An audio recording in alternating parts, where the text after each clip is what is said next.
5 Curious Women, and welcome to your Easeful Year-End Series. This is going to be a 3-part series. Welcome to part 1. And what's really special about this series is that I've created a workbook that coincides with each of these episodes. So you'll see that the workbook has 3 sections, and each section coincides with episodes 1, 2, and 3 of the series. You can go grab the workbook right now if you already haven't. It's in our show notes. And I'm very excited. There's a couple of different ways that you can do this. You can either listen to this episode, do the workbook, or part 1 of the workbook, you can do the workbook section first and then listen to this episode, or do them simultaneously. I think I would suggest listening to this episode and then jumping into part 1 of the workbook. Just because I think that today we'll cover a lot about how to utilize the workbook, why these sections exist, and I think it gives you a little bit more preparation as you go into each section of the workbook. But of course, this is your journey, so you do what feels right for you. Now, can you do this at any time? Absolutely. It is December. This is being released in December, but if you're listening in January or February, still works. I do think it is important to have some sort of reflection, some sort of goal setting, some sort of looking ahead, just because I think it does set us up. I know that time is a construct, and literally you can start a whole new life in March. You don't have to, start your goals in January. But I do think that there is something really special about the energy of the beginning of the year. Now, I think that my goal is to turn the energy on its head, though. Turn not the energy, but more so how we tackle these things on its head, because I feel like the holidays and the beginning of the year are a really chaotic time, and not in a negative always. It can be very positive, but it's lots of traveling, seeing friends, hosting. There is just so much that comes with the end of the year. And I think there's just emotion and reflecting, and maybe some grief if you didn't accomplish all the things you wanted to accomplish this year, or maybe it was a really tough year for you, or maybe it was an incredible year for you. There is still a lot of energy around this time, regardless of how the year went, regardless of what you're doing for the holidays. And I think that one of the one of the things that I see that I dislike about the sort of self-help, the personal development community, is that I think we layer this already emotionally charged, chaotic time period, beautiful time period. We layer it with rushing into thinking about 2026 or the next year. We layer that with, okay, on top of everything you're doing, make sure that you're also making a vision board and setting up your goals and New Year's resolutions and da da da da. Da. And I think that that creates a lot of pressure that we're not always ready for in December. I know for me, I started to reflect on this last year because I've always been that person that's wants to do the vision board, wants to do the goal setting. And I put a lot of pressure on myself. And something that I am healing, as you know, if you've listened to last week's episode, that I am learning to heal my nervous system. I am learning to completely change a part of my identity that relates so deeply to productivity. And I came to this revelation, as I talked about last episode, that the winter time to me is feeling much more like a hibernation time. And that's what it should be. That's what for centuries, that's what it's been. And I think that we've kind of lost that. And I think we've turned it into well, no, you have to still go, go, go. You have to be January 1 ready to go with your goals.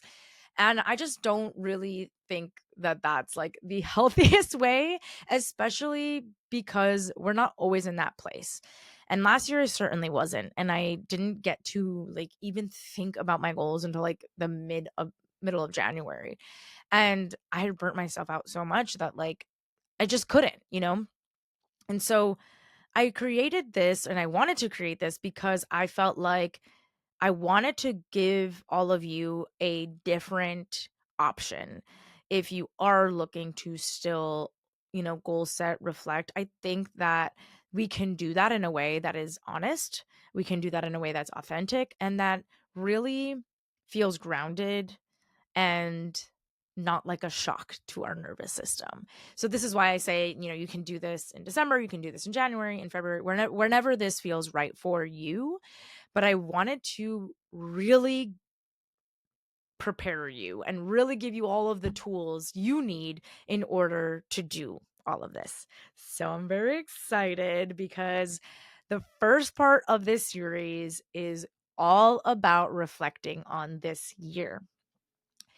I don't think that we can like move forward in our goals, which I have done many times in the past. I just like start making goals for the next year, make the vision board, like whatever. And I don't take the time to like think back on the year, look back at what I've already accomplished and feel excited about the things that happened and feel grateful and be able to really reflect. And I think that's a really important place to start when it comes to thinking about your next year and setting yourself up for success for the energy of the new year. So, pull up your workbook because we are going to be working through this workbook together. And I want you to leave this episode with a couple of different things that you can look back on your year without labeling it as like good, bad. I want you to take away that sometimes it's important to not only reflect on the sort of accomplishments and physical things and checklist things, but that there are some things that are much deeper than that, right? Like how we felt. And that I think when we tune into our body, that we're able to really reflect on, did that feel right? Did that feel good? What do I want to let go of? Now, to give you a sense of what this series will look like, the second part of this series is going to be all about letting go. And the last part is going to be all about looking forward and setting us up for the next year. And today we're really going to be diving into why it's important to reflect, how we can reflect without self criticizing, and how to witness what happened this year and witness your life with softness without judgment. And sometimes it's hard to look at these things without that judgment piece, but I think that we can genuinely, with the help of these prompts within the workbook, it can genuinely help you look at it as more so as data. So each section, I wanted to have a grounding moment at the beginning of it because I think a lot of what we're going to be doing throughout this workbook is going to be deeply connected to like how we are feeling and like our intuition. And I really want to connect to our true, honest authenticity.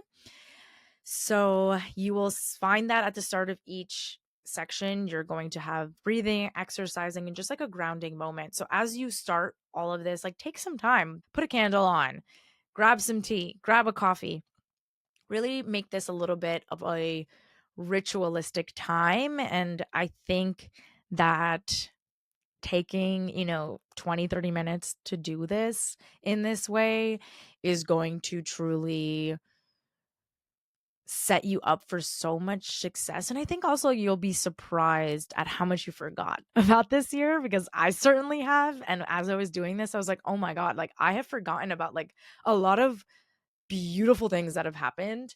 And of course, right? Like we're not robots. Of course, we're going to forget the like little moments that felt really nice back in like March and reflect on like all the accomplishments when maybe like you're like, I wish I had gotten this done before the end of the year. Oh my God, I can't believe it's December, you know? So that's how you're going to start off each section. I also am asking you at the top of this episode, at the top of this series, how do you want to feel as you explore this year? And I really want you to reflect on that. Like, how do you want to step into this? Do you want to feel peace? Do you want to feel forgiveness? Do you want to feel grace? Do you want to feel neutral? Do you want to feel open? There are so many different things that you can attached to as you move through part one. And I think it's important to name that. So take a moment, think about it as you're listening to this. If you are following along as you do the workbook, you can do that now. If you're just listening to this and planning to do the workbook later, then this is just a moment to kind of like prepare yourself as you think about that. Okay, so we kick off this series with a true audit of the year. And audit seems like a stressful word to me, but like a true reflection of like what actually happened this year. And I want you to do this with no judgment. I want you to like objectively look at the year of what has happened. And I think a good way to do this, my little tip, is to actually go into your photo album and start at January and like look at the month of January, see what happened. And I want you to write down something that stood out for the month of January, something that stood out for the month of February, March, et cetera, et cetera. Like I know for me, like March, I did our first retreat. We went to Guatemala. It was the most beautiful experience. May, we had a beautiful event for Life Curious Women, and that was the end of season 4. And truly, like, I think a pivotal moment where I started down this journey of like, what do I really want? What feels aligned? How do I want to feel? And that led me to do like my hormonal testing back in July, which then led me on this whole new journey with learning and exploring how I relate to productivity. So there are just like so many moments throughout the year that have been really pivotal. I joined the Actors Union. That's a huge one. I booked an incredible Netflix series that I can't wait to share about. There's just like so many incredible things that have happened. And outside of just like this happened, amazing, beautiful, there were also a lot of like internal changes that were really pivotal to my year as I was going through like August. And, you know, there's just like so much we forget about, like I said. So I think that it's a cool way to like remember all these things is like go through your photo album, go through each month and see what stands out. And you're going to write down the significant moments, big or small, in each month. What's important about this, I think people reflect and they only think about like the concrete accomplishments, or they label things as, oh, that was a good month, that was a bad month, or this thing happened. Like there's lots of judgment I think that comes when you do an audit. And I really want to stress that in this section it should just be like objective. It should just be like, this is just what happened, you know.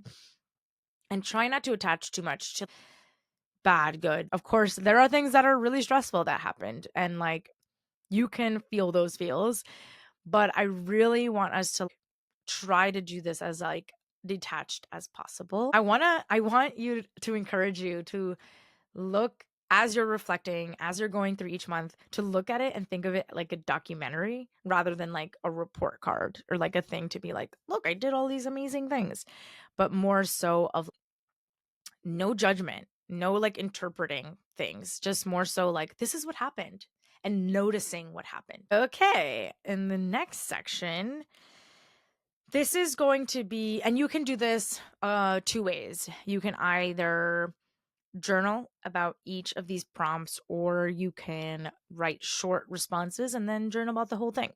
Totally up to you how you want to do it. But you're going to go through the prompts of a moment that surprised me, a moment that softened me, a moment that stretched me, a moment I'm proud of, a moment I'm still processing, and a moment I want to remember forever. Oof, I'm very excited for you guys to do this. I've been doing it and it's really beautiful to think about these moments and how they relate to like our genuine feelings, our character, our development. So take your time and really either sit there and journal for each one, or you can, you know, just write a quick answer and then just like reflect on the entire exercise. So don't rush, just like sit with it. I'll let the moment come to you, the memory come to you. Hopefully at this point with going through that whole reflection January through December, this will come a little easier to you. I know it was for me. And so that is part 2. Now, part 3, I think, as I said, a lot of what I am already reflecting on, a lot of what I'm going through is going to come through on this workbook. But I wanted to put in this section because I thought it was important to remember that like our body really holds a lot of things that we don't realize. And mine certainly does, as I've talked about. And I think that this is the part that like a lot of people skip. We don't really talk about this. And so I think that it's important to sit through and be like, okay, when did my body feel the safest?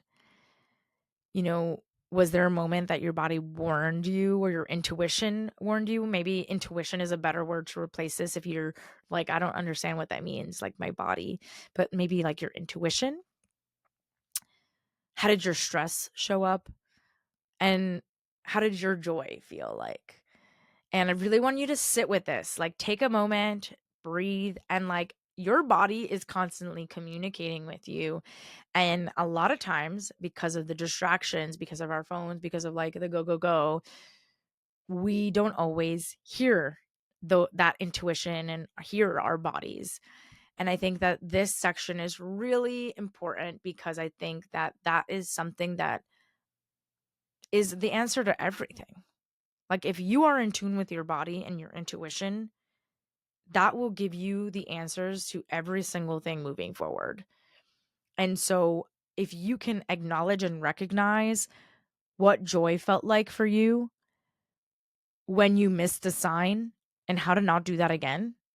I know for me that happened to me earlier this year where I had to make a decision to sign with a new manager and I knew that it didn't feel totally right and I ignored that intuition. And then a couple months later, it was not right.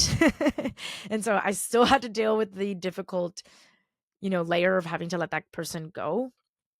And so this is important to reflect on and to notice and to be like, well, why did I ignore that intuition? That thing that came up for me? Like where did that come from? And how do I not do that again? Did you crash and burn this year and burn yourself out? And did you get sick? Is there something you can learn from that? So that is what this section is all about. So if body feels a little like too weird for you, you can replace it with intuition. But that's basically what I mean by it, right? Like tuning into ourselves, grounding into our body. Okay. The last real part of all of this is a little bit more in depth. I want you to journal each of these questions. So, what energized me this year? What drained me? What repeated patterns did I notice? Where did I abandon myself? And where did I honor myself? I called this section gentle data because I wanted us to, again, look at this as just data, to look at just like no judgment, to literally just be like, were there patterns that I kept repeating? Something for me, and I'll share with all of y'all right now, is that like a repeated thing happened to me this summer where I was being faced with this childhood wounding of being scared to let people down and being scared of, if you're watching this, like air quotes, being in trouble.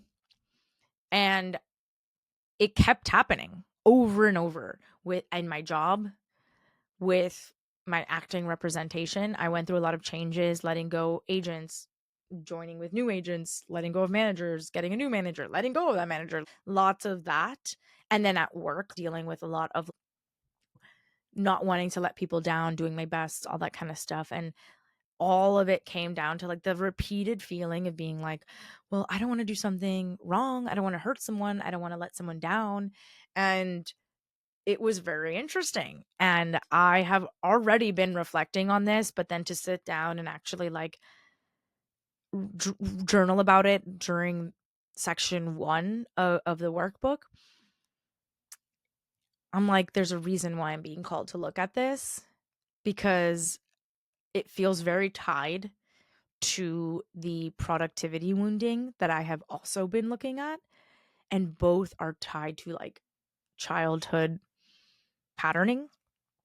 And so I think it will be for you really interesting to take a look at like what kept coming up for you. And I think that by the time that you work through section 1, 2, and 3, this last sort of journaling effort will be very easy because you will already have pulled a lot of this out of yourself. It's just going to be sort of like summarizing what all of this has been pulling out from you. And I think the most important part to remember from this is that, like, this isn't about did I achieve enough this year?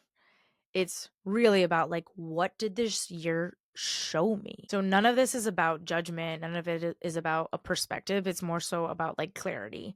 And that is the whole point of actually this entire section, because I want us to go into the next section to be able to really like let go of things that aren't serving us so that we have a clean slate for when we um do the last section, which is going to be looking forward to what we want in 2026. So that is the end of section 1. I am closing out this section, and you'll see it in the workbook, with an affirmation, and I'll read it for you. Everything I lived through this year has shaped me gently towards who I'm becoming. I honor it all, the joy, the mess, the growth, and the quiet progress. This is not a productivity recap. This is not an accomplishment checklist. It's not a did you do enough? It's not our typical like New Year's resolution conversation. Like, this is a total nervous system friendly reflection, a emotionally honest process, not easy. That's not to say that this is easy, but to really ground things in what is true, what is the year showing you, and just like a hopefully shame-free process. I want this to be a soft space for you to be able to tell the truth of what happened and what you've learned, and how to take what you want to continue to take from this year into the next episode, or the next episode, the next section of the workbook. So I hope this was helpful. I hope that this guide helps you be able to really like reflect on this year, and that you've been able to pull enough from it to get a objective yet honest and beautiful, non-judgmental recap of 2025. And if you listen to anything spiritual, you know that this year was like the year of shedding, the year of like letting, just like growing into a new version of ourselves, maybe the year of like realization. It was for me. I learned a lot and discovered things that I have to let go of. And I think that's like a common energy that I'm noticing from a lot of people. So I hope that you take this moment to really, reflect on that. And that way, when we come back next week and talk about what you want to let go, you have more clarity on that, and you have an objective view of like what worked and what didn't work for you. All right, y'all. I hope this is helpful. I am excited to hear from y'all. Please let me know. Let me know how you're liking the questions, the journaling, what you're discovering, if there's anything that you are surprised by. And I'm so excited for the next week's episode as we move through this series. So if you haven't grabbed the workbook, go grab it from our show notes and dive in. Like I said, light a candle, do the exercise at the top of the section, and really ground into the moment so you're able to get all of the most truthful answers out of each of these exercises and prompts. All right, y'all. Thank you for being here, and I'll talk to you next week.